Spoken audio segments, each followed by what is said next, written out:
अस्सलाम वालेकुम। तीन चीज़ों के ऊपर मैं बात करूंगा जी। ये जो एक मुस्लिम लीग नून में बाकायदा तरीके से जो इस्तेहसाल हो रहा है कारकुनान का, दूसरा जो तर्ज सियासत अपनाई हुई है नून लीग ने, और तीसरा ये जो सिंतास मुआहदा, अ, वो क्या था और आज का सिंतास मुआहदा क्या है। तो ये तीनों तकरीबन चीज़ें जो उनसी ना एक जैसी हैं और करीब करीब ही आ जाती हैं। एक तो शर्म से डूब मरने का मकाम है कि पीएमएल-एन जब भी इक़्तिदार में आती है ना, तो वो बड़ी ऑनेस्टी के साथ काम करती है। ये है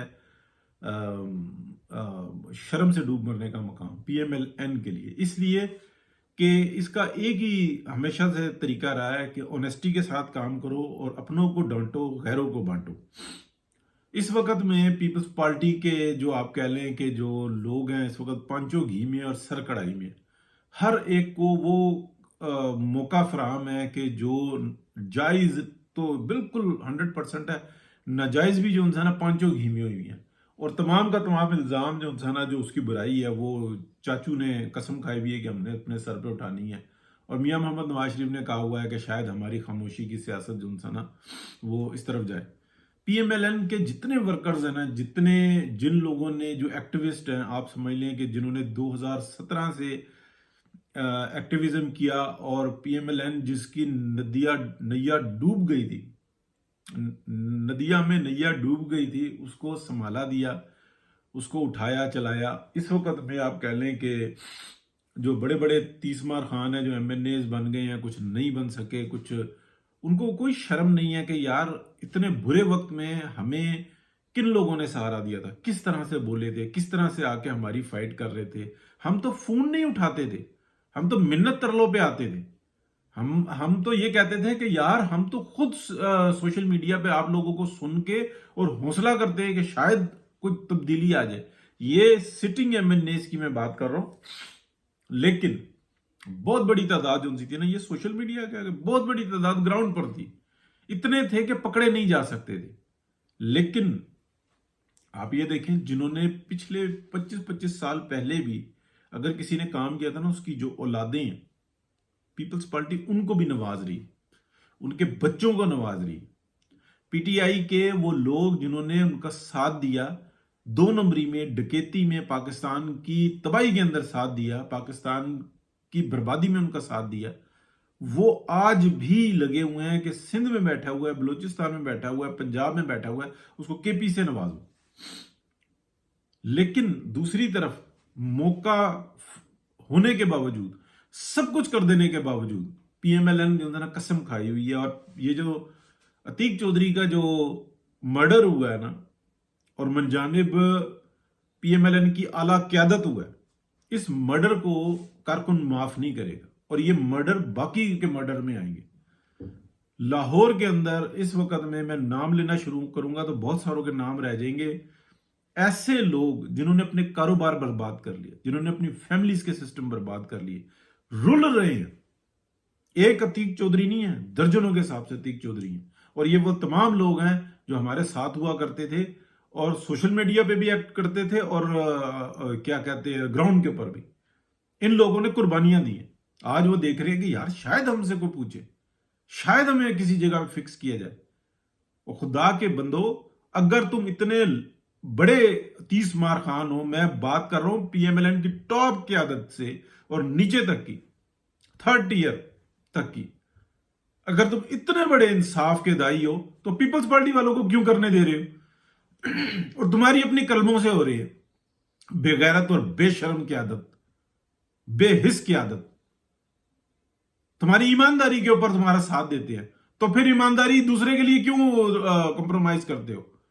अपने को हक नहीं देते और दूसरे के लिए जो ना बेगैरती के ऊपर उतरे हुए होते हो। कोई अच्छे अल्फाज नहीं है, शर्म नहीं आती है। एक शख्स मर गया, उसके बच्चे रुल गए, उसकी फैमिली रुल गई, और एक शख्स नहीं है, बेशुमार लोग हैं। मैं इस वक्त में, जो हमारा एक कारकुन है पीएमएलएन का स्वात से, मोहसिन कमाल, उसकी कुर्बानियों का अंदाजा है। बेहतरीन कारोबार था उसका, 2 गाड़ियां थी उसकी अपनी, लग्जरियस लाइफ गुजारता था। मियां मोहम्मद नवाज शरीफ की मोहब्बत में वो शख्स 0 سے بھی انڈر ہو گیا. اس کو اعلان کیا جاتا ہے کبھی توبہ کرنی چاہیے. اس کی بچے کے علاج کے لیے اعلان کیا اور اس کے بعد خاموشی. ٹھیک ہے. اور اس کو بچے کے علاج کے لیے کیوں ضرورت پڑی تھی آپ یہ دیکھیں. اور آج حکومت ہے مریم نواز شریف کی پنجاب کے اندر اور چاچو کی جناب فیڈرل کے اندر. اس شخص کو کیا دیا؟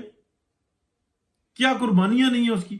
کیا اس کا حق نہیں بنتا کہ وہ اتنی محنت کرے پولیٹیکل سسٹم کے لیے اور اس کو کوئی نہ کوئی جگہ پہ کسی نہ کسی جگہ پہ ایڈجسٹ کیا جائے تاکہ وہ اپنی اس انرجی کو پاکستان کی بہتری اور ترقی کے لیے استعمال کر سکے. اسی جگہ پہ جہاں پر اس کو ہونا چاہیے وہاں پہ ایک 2 نمبر آدمی لگاؤ گے اور اپنے سائنوں کے ساتھ لگاؤ گے.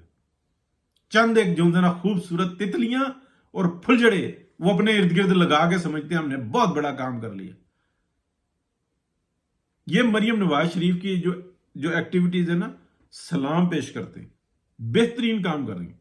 لیکن یہ جو کچھ ہو رہا ہے نا اندازے سے باہر ہے, اندازے سے باہر ہے. یہ جو میں ابھی بات کرنے لگا تھا نا کہ جو سندھ طاس معاہدہ ہوتا ہے, سندھ طاس معاہدہ یہ ہوا تھا کہ آپ نے ایک پروگرام ہے, یعنی کہ سندھ طاس معاہدہ بہت بڑا, پانی کا لیول کتنا ہوگا, ڈیم کون بنا سکتا ہے, کتنے نہیں بنا سکتا.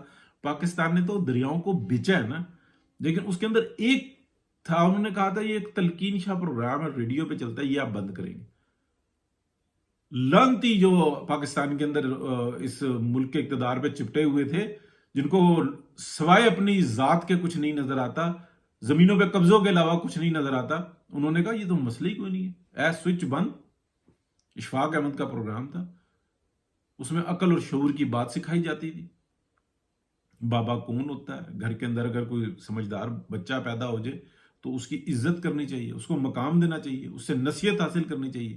وہ ساری چھوڑ کے اور انہوں نے مولا جٹ کو مسلط کر دیا, اور پھر اس نے جو رولا ہے پاکستان کو, جو تربیت کیا ہے پاکستان کے اندر, بالخصوص پنجاب کے اندر, آپ دیکھ لیں ساری جو انسان ایسی تیسی پھر گئی. کوئی مسئلہ نہیں ہے, سوئچ آف. یہی ہوا ہے نا, یہ ہیں عقلیں ان لوگوں کی. اور یہاں پر بھی یہی ہوا ہے کہ آپ نے ان لوگوں سے دور رہنا ہے. آپ نے یہ جو کارکنان ہیں ان کو یوں نہیں کرنا, پیپلز پارٹی والوں کو دے دو, کوئی مسئلہ نہیں. اور انہوں نے کہا کوئی مسئلہ ہی نہیں ہے, پی ایم ایل این والوں نے کہا مسئلہ ہی کوئی نہیں ہے, ہم کسی اپنے کارکن کو نزدیک نہیں آنے دیں گے, ہم وہ ذلیل کریں گے کہ کل ہمارے پر برا وقت آئے تو یہ لوگ پتھر مارنے والوں میں, اور اگر آگ لگے تو یہ ہمارے پر تیل ڈالنے والوں میں. یہ ہوتا ہے سندھ طاس معاہدہ جو کیا گیا. یہ جذبات نہیں ہیں, یہ جذباتی باتیں نہیں ہیں, یہ وہ جذبات ہیں کہ جو ایک شخص مر گیا اور درجنوں کے حساب سے جو نا کارکن رول رہا, وہ اس انتظار میں تھا حکومت آئے گی تو ہمارے لیے کچھ ہوگا. آٹے کے تھالے بانٹ کے آؤ, ادھر دے کے آؤ, ادھر دے کے آؤ, دشمن کے بچوں کو پڑھاؤ اور اپنے بچوں کو جو نا ذلیل کرو. یہ ہے سارا معاملہ. اور جہاں تک بات رہی جو میں طرز سیاست کی بات کر رہا تھا, وہ میں اگلے ولاگ میں کروں گا. یہ اسی میں 2 جو ان سے نا موضوعات پورے ہوئے ہیں. عجیب سی صورتحال ہے لیکن حقیقت یہی ہے, سچ یہی ہے. بہت شکریہ.